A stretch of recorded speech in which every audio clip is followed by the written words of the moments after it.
Mic check, 1 2 1 2. 1 2. Oh man. First of all, yeah. Yeah, man. Normally I say this is a special guest on my show, but this is no special guest, man. This is my cousin, bro. Yeah, man.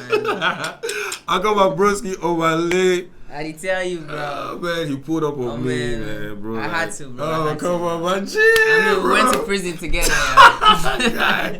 Man, we're going to talk about so much, bro. Abiu. Because like, see, me, I know this young man right here, man. Yeah. Like, he's a living legend. You understand? And I feel, just from a free standpoint, obviously we're basically brothers. You get so sure. the ability for you to express yourself without feeling like I had to calm down, bro. bro, I had to calm down. You know, bro. How's album? You're in album mode, bro. How's that been, man? So, I've been in this mood for a while now. I feel you, bro. Yeah, I've been in this mood for a while, and You have to bring the mic, fun. come close. Yeah, it's been fun.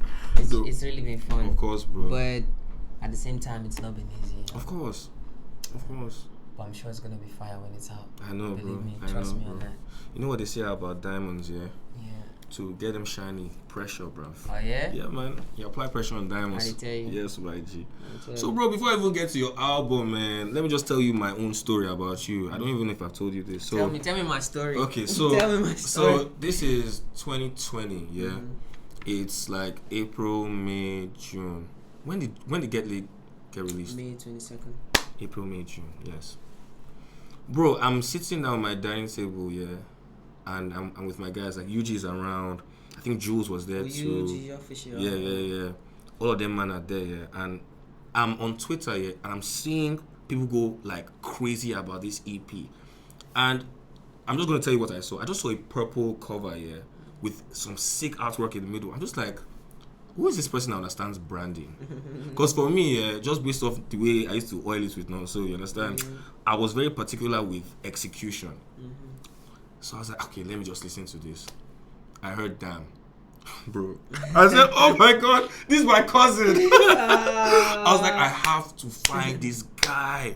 But I wanted it to be so organic. But bro, before I met you, I already loved you. Do you understand? Yeah, but actually we ended up meeting organically. Yeah, as hell. Because I was like, you know what, yeah, I'm not gonna reach out. I just know that just based off our momentums, we will just align. Will bring us together. And it did actually. And it did, man. It did in a very, very I don't know the word to use, but the way it did, it was so much that we had so much time to talk about everything. We're locked in prison for like, I think that was 2 days. 2 days. 2 days. We talked about everything. We ran out of things to even talk about, bro. Bro. And the thing is, because people don't even. Anyway, we'll talk about the experience properly.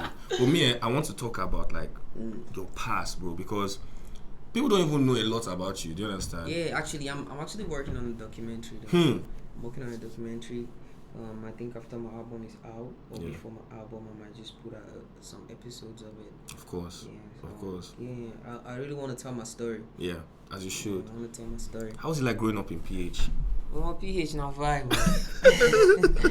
PH is a vibe, bro. PH is a vibe. How from what age to what age do you live there? I think this thing is it moving? Yeah, it's moving. Yeah, just move back a bit. Sorry about that interference. So I was born in PH, and I was born in PH. I spent almost all my life in PH. I only came to Lagos just about last year, before the release of Get Lit. That's when I came to Lagos. So yes, I mean PH. I don't know how to explain it. And especially the part of PH where I came from. Crazy, bro. I know. Crazy, bro. The thing is, I want to save it for your documentary. Yeah, bro, you know. See, I wish, but this guy's story is epic. But we'll move forward. Yeah, anyway. we'll move. Yeah. So, documentary. No, you're gonna see details. Bro. I can't wait. Trust me. So like, okay, you were a producer first. Yeah. What led you to actually like start messing with music from a production standpoint? Like most people, when they're interested in music, they want to be artists, you understand? You love production. Yeah, the thing is, first of all, there were a lot of things surrounding me. Yeah. There were a lot of things. I've always been the man of my family, of my family, you know what I'm saying? And that was one. Secondly, there was a lot of I can't do it all around me. Like there was a lot of I can't do it in the faces of the people that was around me. You know what I mean, right? Of course, bro. First of all, it was I can't do it with the music production. And you know, I had this guy that told me music production that I really wanted to be like him. Like I wanted to at least not like him, but I wanted to at least be able to prove myself. That was with my music production. I wanted to be able to prove myself that I can make this thing. I can make it. Like you understand? Because before I met him, I explained a lot of things to him why I need to learn this thing. You understand? And I told him I was going to make sure that he have reasons to actually tell people about me. So that was one. So making music, I wanted to just, and then I enjoy making it, bro. I enjoy making How old were you when you started learning? I was pretty young. Pretty young. First, I started off on YouTube. It was YouTube. Yeah, my friend Goodwill. He had this laptop. Shout out Goodwill. Shout out Goodwill. He had this laptop. This wrecked laptop. That he doesn't let anybody touch the laptop. So, but at night when everybody's sleeping, I unlock the laptop because I have the password, and I go on YouTube and I begin to watch how to make beats, how to tweak sounds and everything. So already I was making beats at home, but it wasn't professional. I needed to actually do it better. I needed a studio. I needed somebody to tell me this and this and this and this about it. So I went to learn this, but I was really young. I was about 15 thereabout. So I met this guy, Dr. Rod, that's his name. Dr. Rod. Dr. This was Roy. in PH. This was in PH, Dr. Rod. And I was he took me in. I was the cleaner for a while. You know how it be. You guys pay your dues. Pay dues So I was the cleaner. I was the guy that sent errands and everything. So yeah, man. After a while, because I wasn't sleeping, I obviously wasn't sleeping. I don't even go home 3 days, 4 days. The thing is, so what happens? After studio, because then he wouldn't let me touch the computer. You understand? Well, after the whole, did he know you could actually do stuff with music? He was supposed to teach me, but I have to pay my dues. I I have to run the errand. I have to clean the studio for a while. So, but then I didn't have all that time, bro. I wanted to do this thing, bro. I wanted to do it.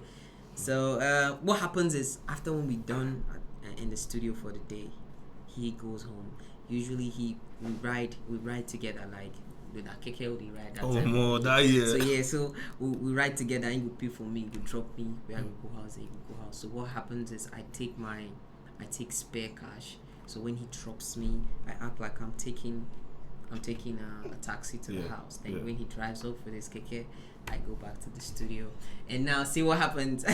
I stay in the studio. I know where the key is. So because I'm the one that comes to the studio, I'm supposed to come to the studio early in the morning to clean before he comes. So I work overnight. You understand? Like I make beats, try to learn stuff overnight. Then in the next morning, I'm going to use the bathroom, have my bath and change like I'm just coming from the house. You feel it. So but then during the day I can't sleep still because I slept at night. I slept at night, so I'm supposed to be up. So man, it was crazy that I could do that for like a week, bro. So at some point I started, there was a lot I knew. Like I was giving him ideas. He was like, how fun how you take Sabi? That was it, man. That was it with me and my music production. Then it started. The music production wasn't enough. I'm this kind of guy. I don't always like to say I want to be this, I want to be that, because nothing is ever enough. Nothing is ever enough, bro. So the music production wasn't just enough. I was producing songs. I started writing songs for people, but still it wasn't enough. So I had to do something else. I did one song, people loved it. I did another. Hello brother, yeah. Hello brother. Oh man. And then that was it for me, bro. Yeah. So, bro, okay, you said a lot, but I want to talk about some like fundamental things from a principle standpoint, right? The resilient, because during that time, I'm very sure there wasn't a lot of global interest in like the music industry, as much as it is now anyway. Yeah.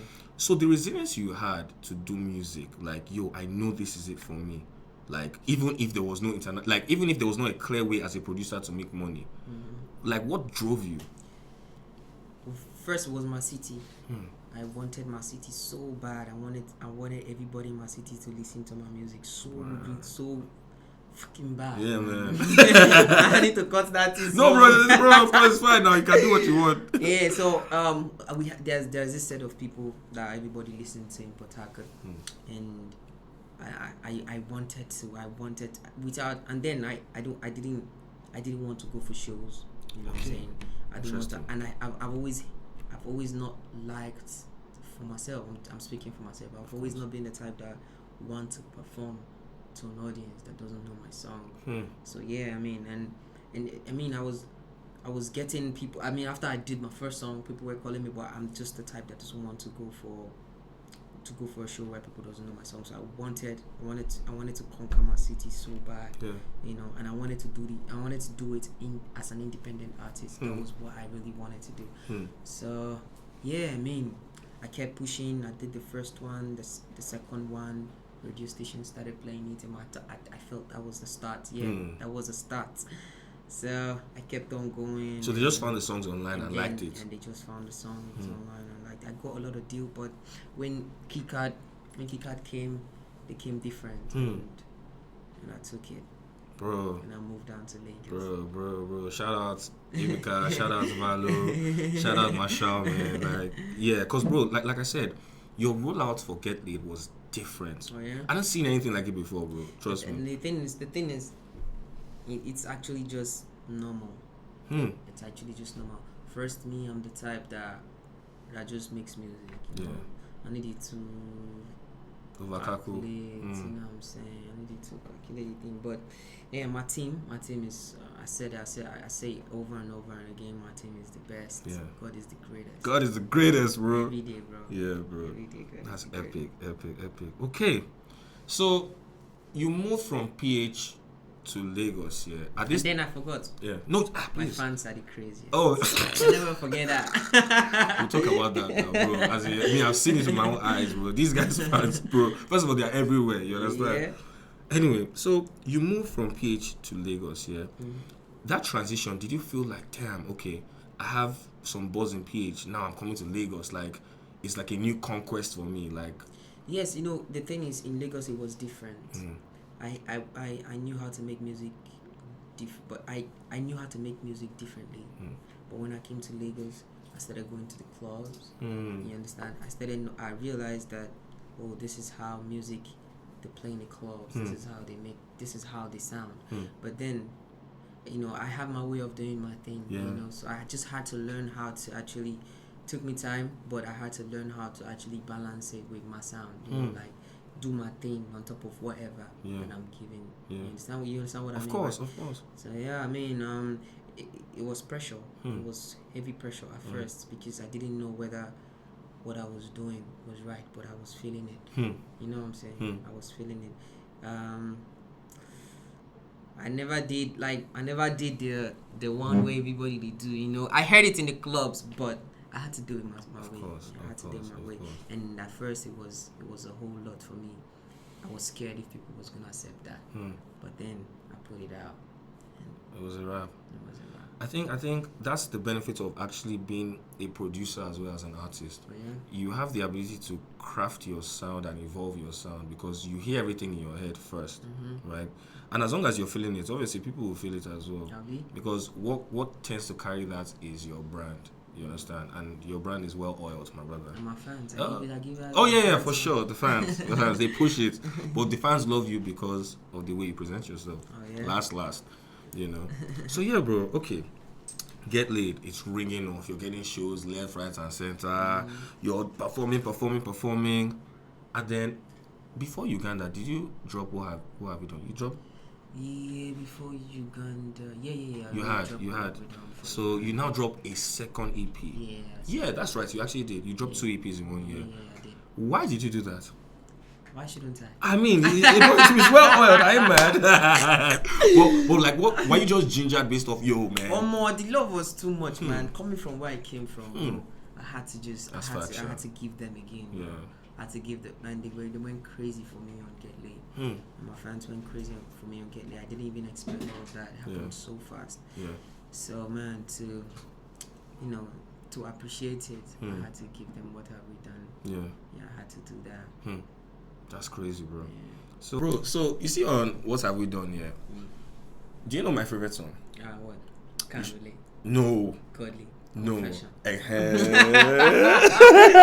told me that in prison like 20 million times. Bro, you see that song, yeah? When you now told me that you wanted T to be on the remix. Oh, yeah. I was like, yo, what are the chances that I love this song? I wanted her to be on the remix. But anyway, you guys are oiling it in a different way, you know? Yeah. So, bro, okay. No, it wasn't even on the remix, yeah. It was on the original. It was on the original song, yeah. I wanted to on the original song at first. But along that, I think a lot of things changed. Yeah. I just went with what I had. Okay, fair enough. But I love that song. I rinse it every time. So, bro, you're performing. December enters. We're both on a run, and then we get booked for the same show, Uganda. Omah. At this point in time, yeah, I'm thinking, yo, this is going to be my chance to meet my cousin, fam. Right? You understand? So, bro, like, how was it actually? Wait, we're on the same flight now, Abi? Yeah, we linked up in the airport first. Yeah, we didn't link up until we got to the hotel. Yeah. No. Do you know what's so crazy? That prison experience has actually blurred my memories from like when we first got. Every other thing, it was just the prison. I honestly, bro. Man. Okay, so let's talk to the part that we remember, Sha. The show, bro. Listen, yeah, I've never seen the amount of heads I saw showing you love. Yeah, that was crazy, and that was also the first time you had performed outside of Niger. That was the first time I performed outside of Niger. It was really crazy though. I don't lie, man. I didn't expect it. I mean, maybe that's why we even got arrested. You know? Facts. That's actually why. The love was too much. I mean, they just had to take some back. Yeah, bro. It was too much. The government had to take some back. They had to. I don't blame them. Yeah, bro. So, let me just tell you how they came to come and arrest me. I talk about your own. So, I'm just chilling in a fancy.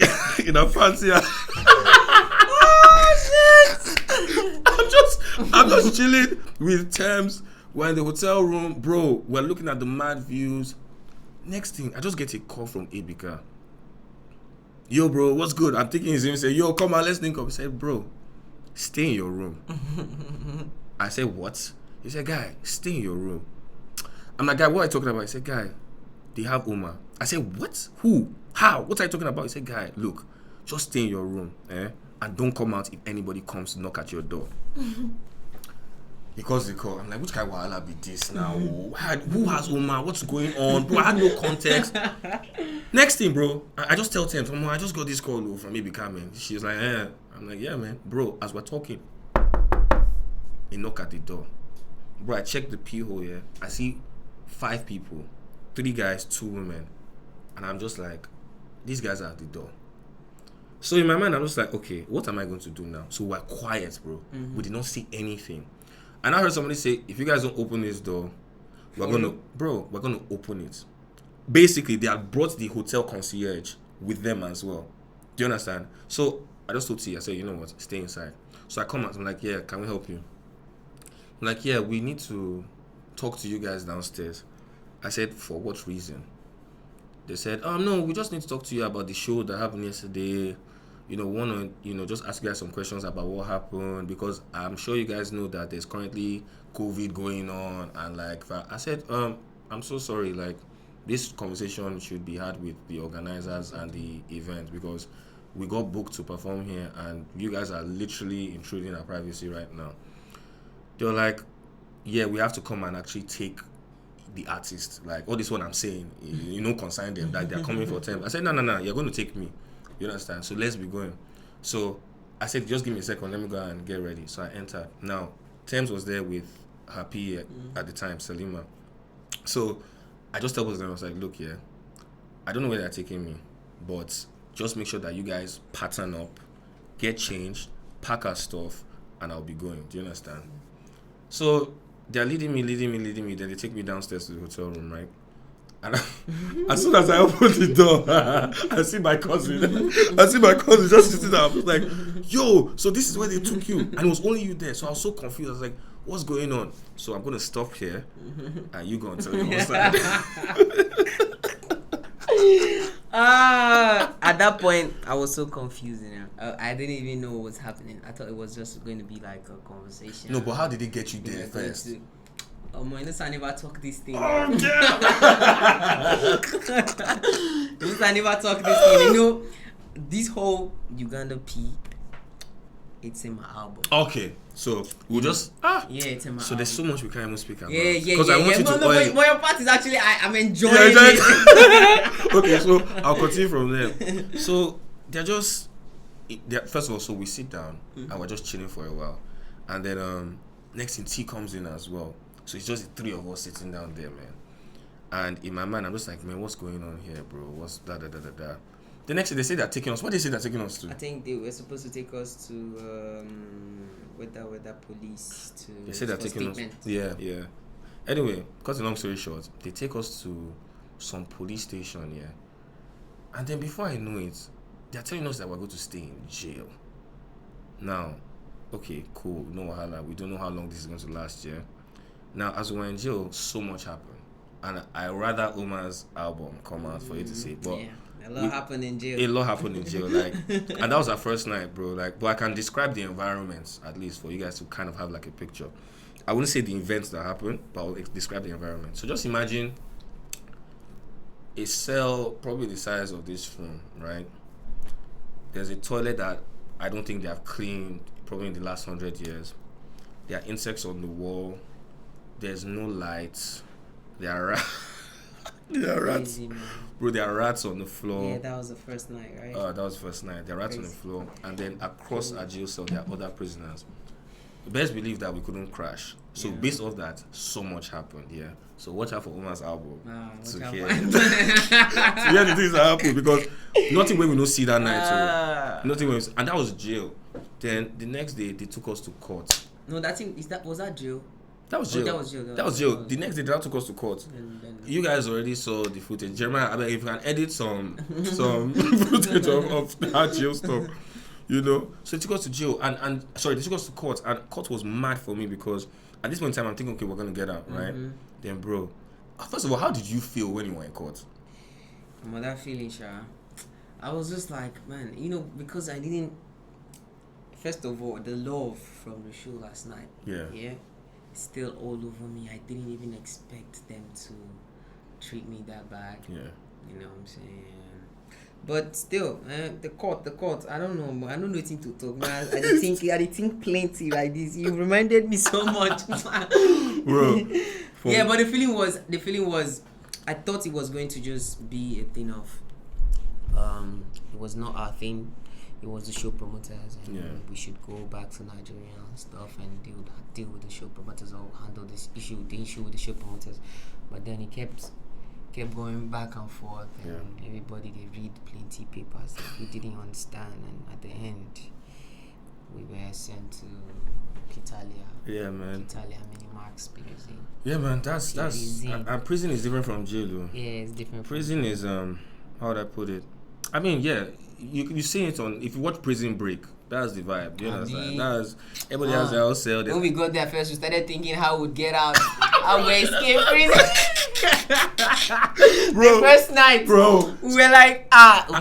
And there's some things about prison that people don't even tell you. So first of all, standing is a privilege. You literally squat and move. Yeah, bro. And the thing is so intimidating, bro. And bro, remember the ride there when we were handcuffed, bro.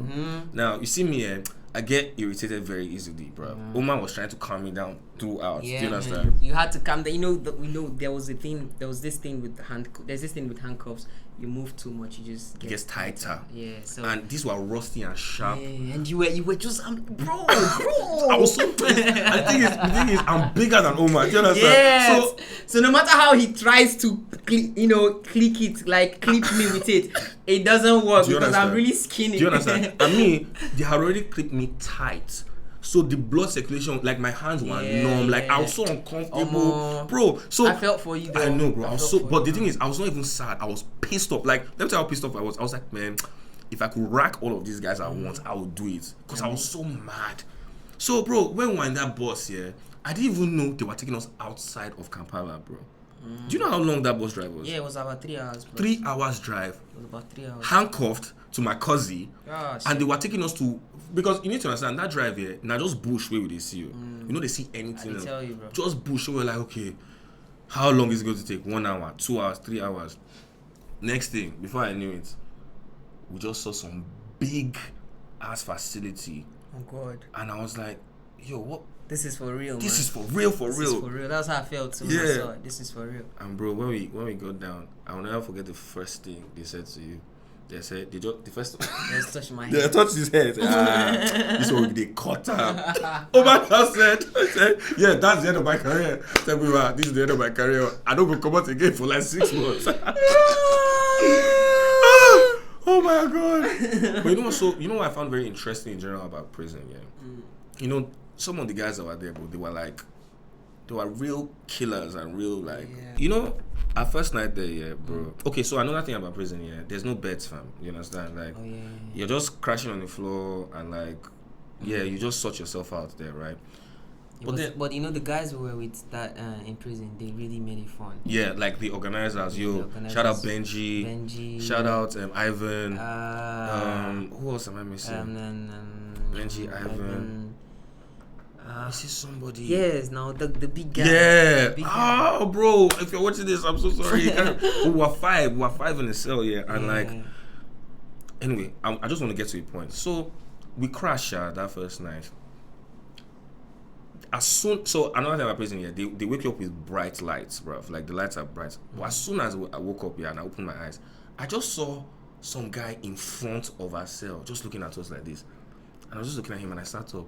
And the first thing he said was, "Are you guys hungry?"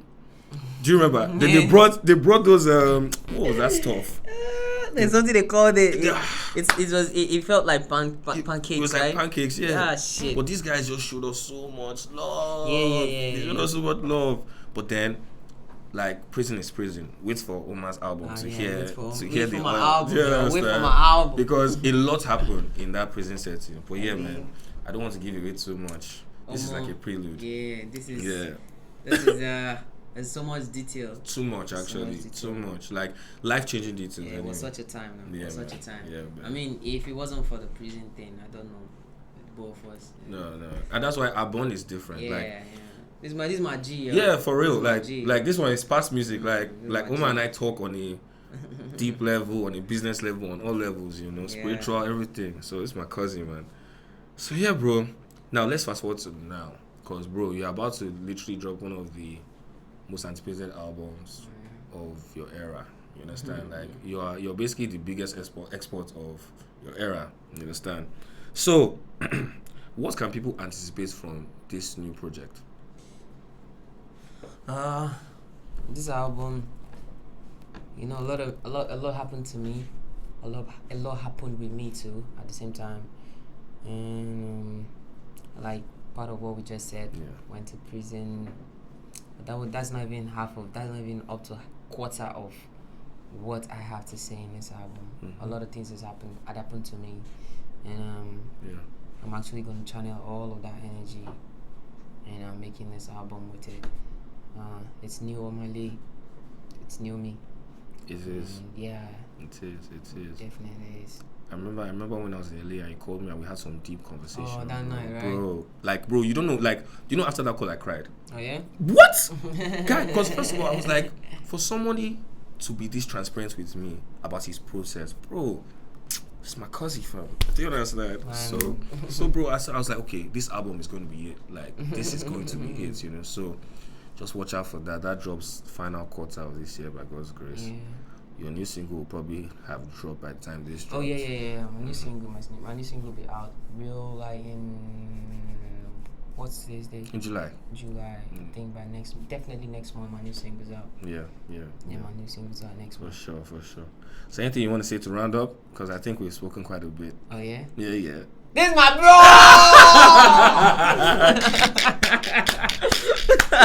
Listen, man, it's been a pleasure having you, bro. Oh, and bro, we'll probably do more things, man. More by God's grace, bro. Your place is really good, bro. Thanks, my bro. Anyway, you already know this, bro. Yeah. I always say so. No, yes, my bro. What are we doing from here, yourself? I'm actually going to get stuffs. Richie, where are we going to? We'll get lunch first. You're gonna get lunch. Yeah, Not yeah, me. yeah. He can't. He's on a fasting thing right now. So, my cousin, take it easy, bro. bro. Yeah. love. So much love.